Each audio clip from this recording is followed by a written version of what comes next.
So a lot of freelancers out there constantly ask, what are one of the most important tools that you can use and utilize as a designer, as a freelancer? And the answer to that is questions. Asking questions is probably one of the most powerful tools that you have in your arsenal as a creative professional.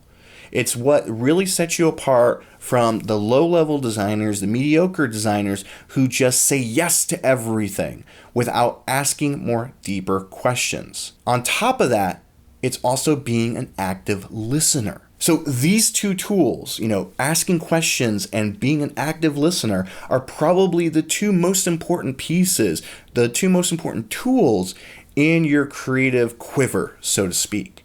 And so you need to always be pushing yourself to ask better questions, document those questions, and learn from them yourself.